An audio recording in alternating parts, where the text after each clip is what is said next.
সেটা তো মূল মালিক আছে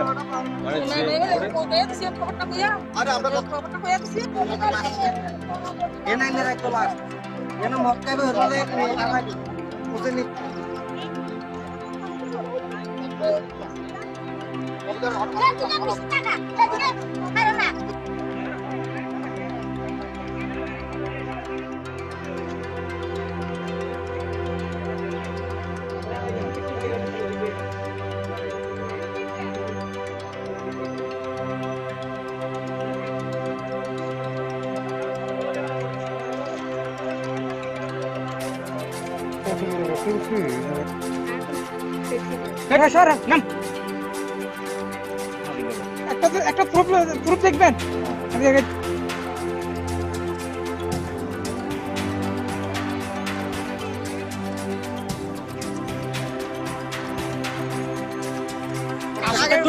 মদ্যপান করব তারপরে লাশের জায়গা যাই আর এবার কিভাবে লাশটা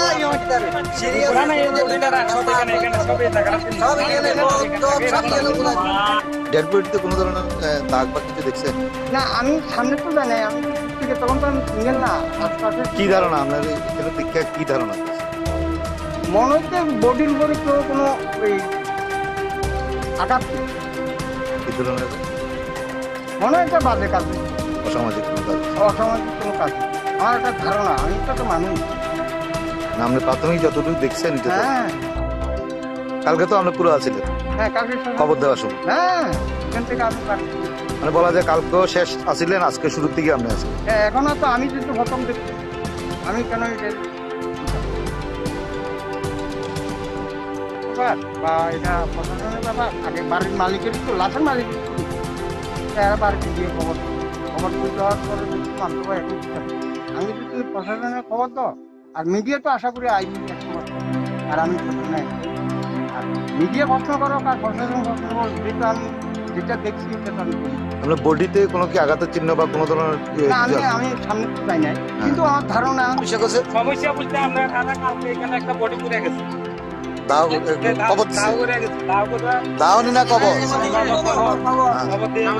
আজকে সবে 10 পর হবে একটা বাজে একটু আগে হ্যাঁ বডিটা মানে এখান থেকে উঠে এখানে সামনে রাখি এরা বডি যা পাই এখানে পুরো ঢুকে ওই সিঁড়ির না সামনে গা করে লাগা এরকম করবো এখানে সব খাইয়া ডাইয়া এখানে পূজা দেবে বডিটা দিবা চিন্তা ধারা কোনো খাদ্য কেন না কালকে দিচ্ছে আসবি ওখানে একটা চিন্তা না একটা খাদ্য বই যদি এখানে একটা বডি বা একটা লোক আছে না একটা ভাই ভাই বডিটা ওখানে হয়েছে না। বডিটা এখানে আসার পিছনে কারণ কি মনে হয়? কারণ এইটা বুঝতে এটা আমার বডি তো এখানে আমরা জন্ম করতে যাই এনে সবাই সব কাজ করে এখানে আমি এরকম ঘটনা উঠতে তোমার বডিটা অনেক গভীর ছিল। খবর দেওয়ার সময় আসলে কি কালকে কতক্ষণে খবর দিয়েছিলাম? বিকালবেলা রাত দেওয়া প্রদীপ মা। হ্যাঁ এখন এই অবস্থা কি অবস্থা দেখতেছে?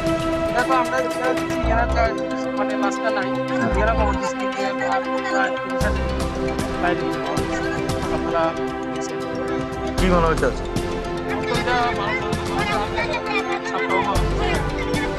কোনো কিছু মানুষই করছে যায় কিছু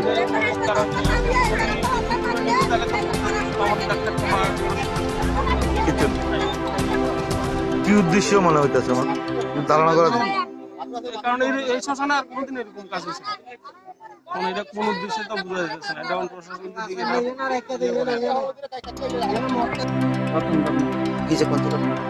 আমি সকালবেলা কাজ করার ডাক্তার কালকে এখানে আমাদের পাড়াতে একটা মহিলা মারা গেছে আমি তাওটার উপরে দেখছি দেখতে আমি ভাই আবার মাটিটা দিয়ে একটু আমরা কি প্রথম কি ধারণা করছি? ধারণা বলতে শিখে এটার উপর ডিপেন্ড করে পাড়ারও দুই একজন সবাই মোবাইলতে আছে আজকে আছে আই নাই হলো আমি আর একটা লোক এখানে আছি আগে এখানে একটা লোক আছে অন্য লোক নাই যেহেতু দেওয়া হচ্ছে ওরা টাকা নিয়ে টাকা দিয়ে গিয়া দেওয়ার পরে আর একটা লোক হঠাৎ হ্যাঁ গেছে তাই আর দেখেছে ঘর ভিতরে কিছুই নেই কোনো বডি নেই আবার ওখান থেকে বলছে রমনা আমি ঠিক আছে বাজাচ্ছেন এখানে তো বডি নেই আরে কত থেকে বডি গেলাম গিয়ে দেখে তো আসছে আমরা ভিডিওটা দেখতে এখানে কিছুই এরপরে ছোট থেকে হ্যাঁ বলছে যে আমি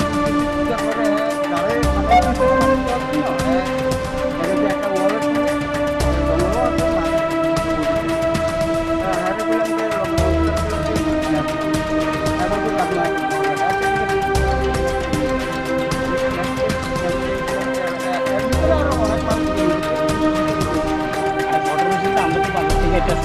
অনেকে বলছে বডি উঠে আর বডি উঠে তো বডি নেই তখন দেখলাম যে তখন এমনি হ্যাঁ আসল তো ঠিক দেখে এখানে হোল হচ্ছে বডি নেই দেখিতে বাইরে ঠিক বডি হয়ে রয়েছে তখন আমরা এর বাড়িতে ফোন কিন্তু দাদা তা আমার বডি দেখি বাইরে হয়ে রয়েছে তোমার আসল তো ঠিক এরপরে থেকে আমি ফোন করছি সবাই আসে দেখলাম যে এরকম পৃথিবীতে আমি প্রথম স্থানে হ্যাঁ মহিলা বিজুদার মা রে বিজুদার বললি প্রদীপদার মা তো সবাই বলতে আমরা সবাই আইতে আছি হ্যাঁ জলটেকে সবাই আইসি মতো দেখলাম আসলে ঠিক তো মা এরকম ঘটনা ভাই পৃথিবীতে এই প্রথম স্থান শুনছি আর এরকম ঘটনা আমার মনে জীবন আর কোনো শুনছি না বলে মনে হয়। জায়গাটার নাম কি শ্মশানঘাটটার? শ্মশানঘাট হচ্ছে দেবনা সম্প্রদায় কারণ আমরা এটা হচ্ছে বড় দাসপাড়া 5 নম্বর ওয়ার্ড একটা হচ্ছে মহাশাসন একটা হচ্ছে দেবনা। অনেক আগে থেকে এখানে হ্যাঁ এটা অনেক আগে থেকে এটা প্রাচীন কাল থেকে শুরু হয়েছে কারণ আমাদের বাপ দাদারা সবাই জানায় এই জায়গার ভিতরে সবসময় সমাধি করে দেবনা সম্প্রদায়ের যারা আর আমরা সনাতন ধর্ম যারা তারা এইভাবে দাওয়া করে ঠিক আমরা তো ভাবছিলাম এটা দাওয়া করে যখন হোল দেখছে আমার একটা বন্ধু দেখছে প্রথমে কি রে ভর্তি কিরে কারণ তো সমাধিগুলো তো একটা মারি যাওয়া থাকে এরপর এদিকে তার একটা সন্দেহ হয়েছে তখন প্রদীপের বাড়িতে গেছে আইসে আইবার পরে দিকে ওটা পড়ে রয়েছি আমি ভাই গতকালকে মারা দিছিল কোন সময়? গতকালকে মারা গেছে ওনার সমাধি দিয়ে আজকে আপনারা কোন সময়? আমরা তো প্রায় 12:30টার দিকে আমরা তো দোকান বন্ধ করে আইতে আছি 12:30টার পর থেকে ঘটনা শুনছি হ্যাঁ 12:30টার পর থেকে ঘটনা শুনছি আজকে কি মনে হইতেছে এখন? আমি ভাই আমি কিতা কম আমার তদন্ত নিলে ভালো হইব কারণ এটা প্রশাসনের একটা দায়িত্ব না এরকম ঘটনা ইতিহাসে বাতাবি ভারতবর্ষ স্বাধীন হয়েছে 47 বছর কোনদিন এরকম অনেক জন্ম থেকে এখানে পারি আমার জন্ম তো এই লগনে এরকম ঘটনা এই প্রথম মহিলাটার বয়স কত? 60-65 বছর হয়ে গেছে কিন্তু এটা মানুষ আরে এটা একটা বয়স্ক মানুষ এটা মানুষ তো করছে এটা 100 আর 100 কালকে একটা বডি আইনা খাদাইছিল তো রাত্রে বলে যে বডিটা উড়াইয়া এখানে লই আইছে তো মনে করেন এই যে একটা রুট বডি এখানে বডি আনানো লাগা রাস্তা দিছে তোমরা এই রাস্তা দিয়ে হাঁটতে ঘর দিছে ঘরে গিয়ে বসো বিশ্রাম করো সুন্দরভাবে বই অনেকটা জায়গা অনেকখানি জায়গা বডিরে ঠিকভাবে তোমরা তার সৎ কাজ করো বডি একটা আনবো অতটুকু গাত্তি করে এইটারে দিয়া যাবো এটা কি হিয়ালে তুলে না বাড়ালে তুলে আপনারা কি মনে করতেছেন এখন? এইটা তা তো কইতে পারি না কি মানুষে উড়ে এলাইলো না শিকাল বাড়ালে উড়াইলে সেটা তো আর জানি না। অ্যাকচুয়ালি আমরা যেটা দেখতে পাইছি যে ডেড বডিটা ওইখানে শিয়াল বা কুকুরে আনার মতন সম্ভব না কিন্তু আজকে কত বছর আমার বা আমার দাদা ঠাকুর দাদার আমল এখানে মানুষজন সমাধি করে কিন্তু কোনো সময় আমরা শুনছি না এরকম দুটা মানুষ উঠতে এখন এটা যদি শিকাল বাড়ালে উড়াইতো তার শরীরে তো কোনো স্পট আছে কি সেটা নাই তাহলে থাকতো নিশ্চয় হয়তো এটা কোনো কারবার হয়তো হয়েছে কোনো একটা কিছু। এটা কোন জায়গা? এটা বরস কলোনি দাসপাড়া আমরা এই তেমুয়ানিটা লইয়া বরস কলোনি দাসপাড়া এটা এই এলাকা এই দাসপাড়ার মধ্যে আমরা এই রুটটা দিয়ে চলাফেরা করি এবং এটা এখানে দেবনাথের টিলা এখানে তারা